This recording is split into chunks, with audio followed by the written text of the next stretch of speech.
Hi, everyone. I'm Jesse Lynn.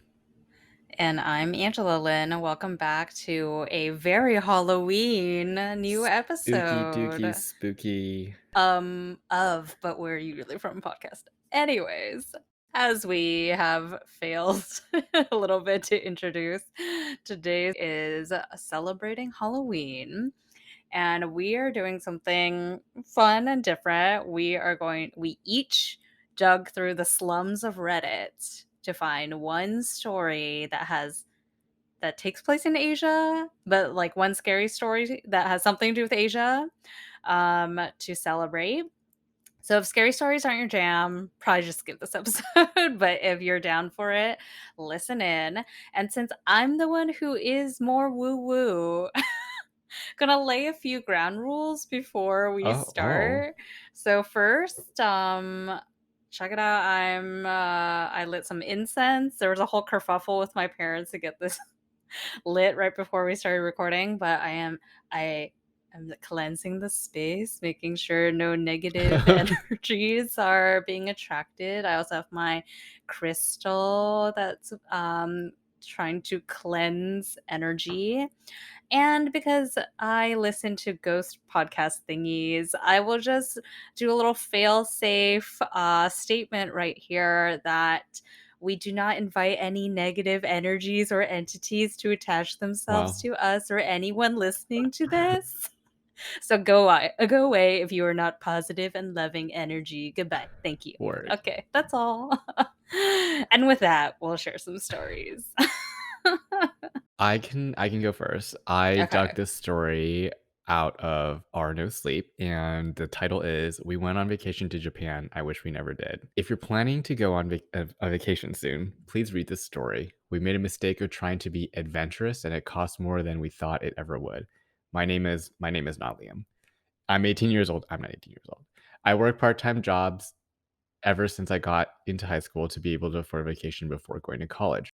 The reason I wanted to do this was because once I left for college, I'd be either stuck in my room studying or going to low budget college parties, neither of which sounded great. Three of my best friends from high school also had the same idea. A small Asian guy named Seth, his parents immigrated to America from Japan. One of the friends that I thought I would never have, Sarah, she was a Caucasian's daddy girl. She was spoiled and always got what she wanted. And a tall black guy named JJ, who was chill and loved to crack jokes to make people laugh. The four of us decided we wanted to go on a vacation together. It would cost us less and we could spend more time with each other before we went our separate ways. We all agreed, and after we graduated, we booked tickets for a flight to Japan on Friday morning. We spent the next couple of days packing up our stuff, and JJ said he had some camping equipment we can take there just in case we decide to go camping. When Friday morning came, we were all waiting in the airport, excited to go on a vacation and explore. Next day, we woke up feeling refreshed and ready for a day of exploration. We were at one of the street food vendors that sold dango when we decided to ask if there were any interesting locations for camping. He said there was a forest known for people committing suicide in it. The Oh name was, no. A- I'm going to butcher this, Aokigara, but he told us we weren't allowed to camp in there, only visit for tours. Being dumb and adventurous teenagers that we were, we decided we'd go there camping. Not our first time breaking the rules, and we would find a nice secluded spot in there so that no one would bother us or even know that we were there. We got there as it started getting dark, and we quickly made a fire and set up our tents in which we were going to sleep. Next couple of hours, we spent talking, drinking, generally having fun. We shared scary stories we came upon in our life, and soon the time came for us to go to bed. We put out the fire, and I got on my swing back and dozed off. I woke up in the middle of the night. As I rubbed my eyes, I decided to see what time it was. The clock read 2:48 a.m., and I realized I needed to pee really badly. As I left my tent and made my way deeper into the woods, I thought I saw a figure of a person, but as I blinked again, it was gone. I shrugged it off as me being hungover and just saying things. I finished my business, made my way back to the tent. I fell asleep, and once again, I was awoken this time, but I could hear something. It sounded like a muffled voice speaking in Japanese. Nope. Thinking it was Seth speaking with a park ranger or something, I got out of my tent and I could see Seth at the edge of the forest. Based on his posture, I figured he wasn't peeing, so I thought he may have been sleepwalking. As I approached him, the voice became more loud and clear, indicating that it was indeed Seth speaking. Hey man, what are you up to? As I moved a few steps forward, he turned towards me in a speed I never thought was possible. I think he jerked his hands really quick, which were placed on the left side of his abdomen as he let out a groan. Are you okay? I said, moving towards him. That's when I noticed what he was actually doing. He plunged our survival knife deep into his abdomen. He looked at me with a satisfying expression as he slid the knife horizontally across his abdomen. I was frozen in fear, standing still as my friend bled out in front of me. After I gained some control of my body, I screamed. My lungs burned as I screamed again and again. JJ and Sarah woke up to see what was happening, and once they saw Seth, they too screamed at the top of their lungs. We need to get the fuck out of here, I said as I ran back to our camp to pack our stuff up.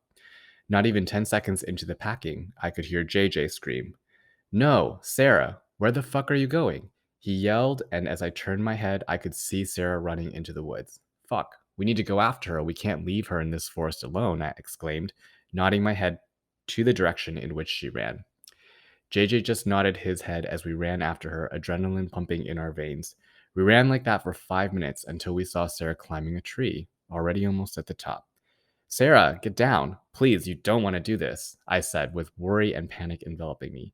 As she climbed the tree, she looked at me and JJ once again with a smile and a look of satisfaction on her face as she let herself fall down on top of her head. The sound of bones snapping as her body fell limp and lifeless. We didn't say anything. We simply looked at the ground for 5 minutes. 10 minutes. I'm not even sure how long. We just sat there, our gaze meeting the ground beneath us. As we were looking down, JJ pulled out a knife which was already covered with Seth's blood. I didn't even try to stop him. No, Come I was on waiting for him now. to do it so I can have my turn. Just as he was about to pierce his abdomen, a figure emerged from the bushes next to us and shoved JJ, who in turn dropped the knife. The man said something in Japanese as he picked JJ up and made a gesture for us to follow him, and we did. We followed him back to what we assumed was his house. He made us some tea as he started to speak. How many? How many have passed? The man said bluntly. Me and JJ looked at each other as we said, two, in unison. This forest makes people want to end their lives. It's not known for suicides for no reason. Every time someone spends more than 6 hours in the forest makes them commit suicide. He paused, meeting our gaze to make sure we were still listening. The reason it does this is because there was a tribe living here hundreds of years ago. After they were defeated and about to be wiped out, their shaman put a curse on the forest, making anyone who stayed there for prolonged periods of time end their own life. He said as me and JJ looked at each other and finished our tea. I suggest you leave now, leave to wherever you came from, and don't come back, he said as he got us back to town. It was already dawn at this point. When we got back, me and JJ packed our stuff, got a refund from the hotel for the next 2 nights, and got on a flight back home. We didn't dare say a word to the police, and we didn't want to stay in that cursed place any longer. 2 weeks have passed since that incident, and I just got news that JJ committed suicide. As I'm sitting here about to post this with a gun in my right hand, it doesn't seem like such a bad idea. Wow, you came guns a-blazing with this story, didn't you? What? It's a scary story. I know, but that was fucking like, whoa. Well, okay, I have so many thoughts about this one because, as you know, I'm like a big horror buff, And you're and going to we lived in Japan. Japan Hmm. previously, and we're going to Japan again soon. I know this forest well, or the legend behind this forest. Well, I didn't know the thing about the tribe and the shaman curse. I don't That know if might that's not be true. real, honestly. Maybe it's true. Yeah. Maybe it's not. Not sure. But Suicide Forest is very famous. And something that not everyone knows is like where it's located is so kind of shocking to me. It's at the base of Mount Fuji. Yeah. Like, that's so shocking to me because Mount Fuji is such a, like, symbol of Japan, and it's, like, a beautiful, like, kind of, like, peaceful thing, and we know that, one of the, like, main things people like to do that are active, for Japan vacations is to, like, hike Mount Fuji. So it's just, like, kinda crazy to me that there's this, like, really ominous, dark thing that's, like, at the base of such a popular destination. But yeah, don't go to Suicide Forest, y'all. No, don't do that shit.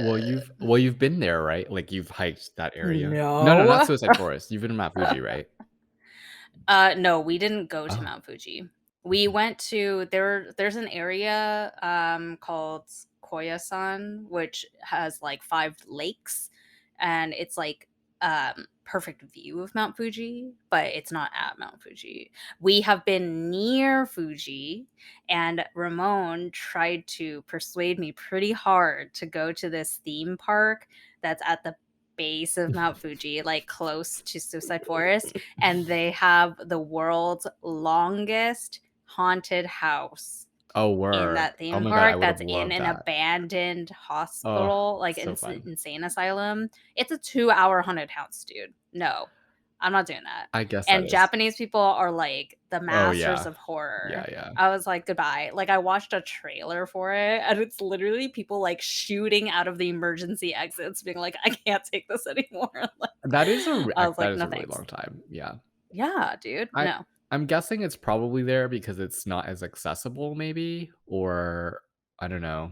But there's also I feel like there's also this thing where it's like once a place has that kind of, like, reputation, it, like, draws people to it, whether it's like a ooky spooky woo-woo power of it, or it's just like people, they know of it and they're like, "You know what? I'm just gonna it's top of mind, I'm gonna go here and do it." Totally. Yeah. It's like self-fulfilling prophecies in Yeah. a lot of ways, Yeah. right? Yeah. Okay, well, mine's not light per se, but compared to that, I'd say mine's fairly light. Sorry. Um, all good. So I dug through this shit to find something based in Taiwan. The poster's name is Horn Ivory. I don't know. Okay. So this person posted 4 years ago. Okay. And this is called Weird Things Are Happening to My Apartment in Taipei. I've been living in Taipei for 2 months so far, and until last week, everything had been going great. I was fresh out of college and managed to get a job as an English teacher in a foreign city. The food here is fantastic and cheap, and the people are all very friendly. The job came to me with pretty short notice, so I had to get an apartment in short order. I still managed to find an apartment in the Shiling district where the school I work at is located, but it is a pretty old and shabby apartment. But the rent was low and the location was great for me to get to work, so I wasn't too picky and put my newly minted seal on the lease. I hadn't done much to the apartment since arriving and had basically still been living out of my luggage, using the place only to sleep and shower. My apartment was on the third floor of an old block sandwiched between a bicycle repair shop and an empty building that didn't have any signboards put up. The inside of my apartment wasn't much better either. The floor of the apartment was tiled with tiles that were probably white once, and the landlord provided some furniture. There was a table with a single rickety wooden chair, a bed frame without a mattress. I had to buy that myself. A cupboard and a closet that I didn't get around to using for the first 2 months. There was also a whole collection of dented metal woks in the kitchen that I have no clue how to use. I can tell that the landlord tried to clean up the main areas of the apartment, so most of the living spaces and the tiny kitchen were free of dirt and dust, but all the nooks and crannies under the cupboards, behind the closet, and under the sink were all really dirty. Then, last weekend, I decided to clean the apartment and get my house life in order. I really regret that decision now. I bought a broom, mop, and cleaning agents from the supermarket nearby. Taipei is really convenient, and there is one of everything within walking distance. Stripped down to a comfy pair of shorts and t shirt and got working on my apartment. I scrubbed the stains off the walls and dusted the cupboard and the closet. I wiped the windows as best I could so they were mostly transparent again. I got all the dust out of the lights, and the place became twice as bright. I stripped off the yellowing calendar and other likewise yellowing decorations pasted on the wall. There were some old newspapers and expired canned food in the kitchen cabinets, which I threw away. Some really old clothes that were basically rags were also left on top of the closet, collecting dust. These I also dumped. It took me the entire morning and afternoon before I managed to get the place into a habitable state. I must have used dozens of buckets of water. It was unbelievable how hard it was to clean the apartment, even though it was so small. Or maybe I just wasn't used to cleaning anything. Then, that night, the nightmare started. I dreamed that there was a woman sitting at the foot of my bed, looking at me. She was dressed in red, and I couldn't see her face from the dim street lights shining through the drawn curtains of my window. She sat very still and never moved. I couldn't move or make a sound either. This doesn't sound so scary as far as nightmares go. There were no monsters, no ghosts, no demons, just a woman sitting in the dim light. But the nightmare lasted for hours and hours, and I was conscious for every minute of it, frozen, paralyzed as this woman stared at me, and I was unable to do anything about it. There are no sounds coming from outside the apartment. Nothing moved. Usually, things happen really quickly in my dreams. I'd always be doing something. Never had I had a dream that was so still, so quiet, with nothing except a single woman dressed in red looking at me. In my dream, I closed my eyes so I didn't need to look at her, but every time I opened my eyes again, she would always be there, and the dream refused to end.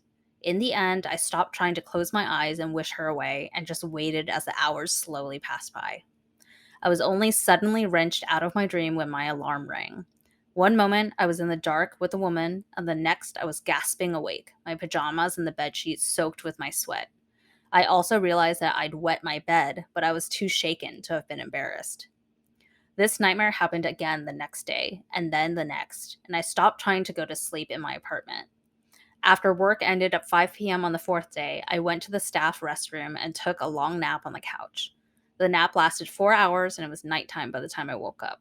I had no dreams and slept soundly. I was so relieved I actually shed a few tears. Back in my apartment, I turned up all the lights and settled down to a big mug of really strong coffee. It was instant coffee, and I must have poured in 3 times as many scoops as I normally do, but I was determined not to go to sleep that night. I sat in my chair instead and alternated between reading my basic Chinese textbook — I'm still a beginner at the language — and watching YouTube videos. My strategy was going really well until sometime near midnight. Suddenly, I smelled really heavy perfume in the air.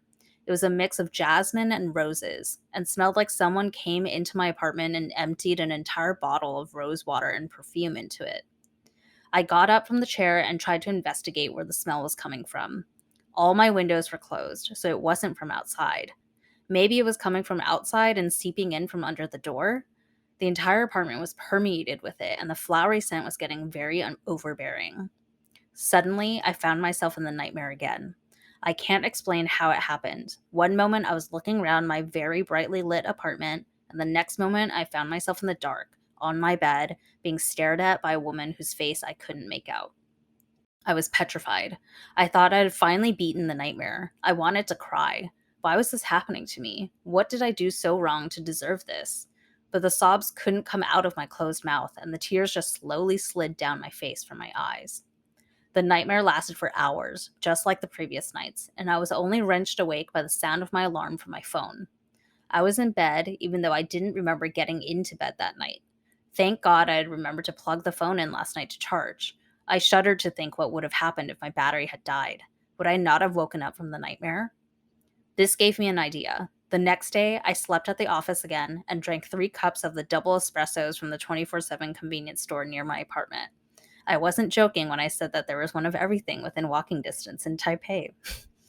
Then I took out my phone and set my alarm, all my alarms. I set an alarm for every half hour between 10 p.m. and 8 a.m. If the alarm was the antidote to the nightmares, then I'd just have it forcibly wrench me out of the nightmares instead of having to wait for hours before it ends.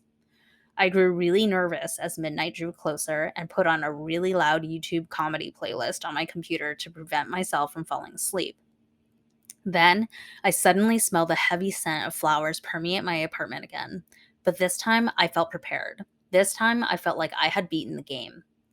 I found myself suddenly in the nightmare again, in the dark, on my bed, with a woman sitting at the foot of my bed. But even though I still couldn't move, I was almost smug. I stared right back at her as though challenging her. I was going to beat this nightmare. Then, something happened that made all my confidence and bravado evaporate. It was such a simple thing to do, but I didn't think it was possible for her to do it. She moved. She tilted her head so the lower half of her face was lit up in the dim light, and she smiled. Her thin lips curled up into a slight smile as she continued staring at me. I was terrified all over again and waited for the alarm to bring me out of the nightmare. But it never came. I waited for hours and hours in the dark, watching her as she smiled at me, and the alarm didn't come. Just as I thought I was going to go crazy from fright, I was suddenly wrenched out of the nightmare by the sound of my phone's alarm. I was lying in my bed again, but in the waking world with all my apartment lights turned on and the comedy video blaring out of my computer. I was so relieved, I was so glad that I didn't notice how something was off. It was only when I turned off my phone's alarm that I noticed the time. 12:30 a.m. All that time, all those hours I spent terrified in my nightmare was only half an hour in the waking world. I broke down in tears, finally able to sob. I only snapped out of my sobbing when I noticed that the smell of roses and jasmine was gathering in the air again, and I panicked. No, not again, not so soon. I grabbed my keys, wallet, and phone and dashed out of the apartment. I left the YouTube videos blaring in my room as I quickly descended the dusty flights of stairs and went down to the empty street. I first headed to the 24/7 convenience store and spent about half an hour there, staring at the cup noodles and rows of drinks to calm my nerves. The cashier seemed a bit suspicious of me for spending so long in the store, but I didn't care. I bought a USB phone charger at the store because I left mine at the apartment and I was not going back there. Another cup of double shot espresso and searched for a nearby hourly hotel on my phone. I found one within walking distance and stayed there for the night with the lights turned on. It is finally the weekend again, but I do not dare go back to my apartment. I bought new clothes and I'm living at a hotel instead. I'm in the hotel room right now typing this, trying to see if anyone has any answers and suggestions for what to do. Should I see a psychiatrist? But I slept normally in my office and in the hotel, so it can't have anything to do with me. It's only my apartment. Did I do anything wrong when I cleaned my apartment? Did I disturb something in my apartment as I was scrubbing the nooks and crannies? Maybe I threw something away that I was not supposed to. I'm trying to remember everything I got rid of, and nothing seems important. There was a whole stack of newspapers that were at least 5 years old. The one on top was from the year 99, and I know that Taiwan starts counting its years from 1912. I can barely read Chinese, so I didn't know what the newspaper headlines were. Maybe they were important? The calendar and decorations were old too. The calendar was for the year 102, which was 4 years ago, and was only half used up. And there were some small pieces of calligraphy on very yellowed paper that were glued so firmly I had to rip them in order to get them off the walls. The old clothes were really tattered, but their fit was for a man's clothes and not a woman's. They were just plain gray shirts that were moth-eaten and covered in dust. I didn't think twice when I threw them away. Maybe I shouldn't have. I couldn't tell what was in the old cans of food I dumped because I didn't read Chinese, but they had pictures of beans on them and had expired more than a year ago. Honestly, what else was I supposed to do with them?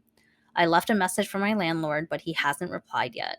Maybe I ought to find another apartment and have someone else pack up my things and bring them to me. I just hope the nightmares don't follow me. I don't know what to do right now. What's my best option? So that's the end of the story, and I will read one person's comment that I think is a fair assessment of what's happening. The yellow decorations are not decoration, but some sort of seals to ward off something. And then someone else commented, yeah, what that guy said. And she's dressed in red, which is like the worst kind of Chinese ghost to encounter because they've died a wrongful death and have become vengeful as a result. You should go to a temple or church immediately and ask for assistance. Oh shit. Did you ever watch this show? There's an online show on Paramount Plus called Evil, and it's basically like okay, so No. basically at every episode they explore a case that is brought to the Catholic Church and it's considered a supernatural case, but they hired a staff psychologist to interrogate those cases to see if they're like a real like scientific explanation for some of the things. And each episode ends kind of like inconclusively. Like it's always like, you can't really tell. And I would like to offer, you know, those buildings are really old. My aunt lives in one of them, and it is highly questionable what is in the build materials. And I would say that if you like deep clean something like that, it's possible you can disturb asbestos paint, lead paint, mold, all those kinds of things that can cause like really vivid like hallucinations and like crazy experiences. But you can't prove that unless you test for it. So, but yeah, that is Jesse, like, always on the opposite side of the woo-woo spectrum, going all sciencey over here. But I definitely agree with the commenter. I think the what she called yellowed paper with calligraphy on them that were glued so hard into the wall, definitely I feel like those were supposed oh to my be God. like warding away the evil, and then she ripped it off. Sorry y'all, this was not meant to be as long as it was, but I feel like both our stories were really interesting. Yeah. So Hope you got scared, but stay safe and Spooked. positive. Yeah, so that's what we wanted to cover in today's Halloween special. And to wrap it up, we're throwing it back to you, and we want to hear from you in the comments. What is your closest or scariest supernatural or unexplainable experience that you've had in your life? Or maybe you have a friend of a friend or something really spooky that's happened to you or somebody else that you know. Drop it in the comments because it's spooky season, y'all. And come back next week because we'll have another episode for you then. And until then, 再见 再见, bitches. bitches.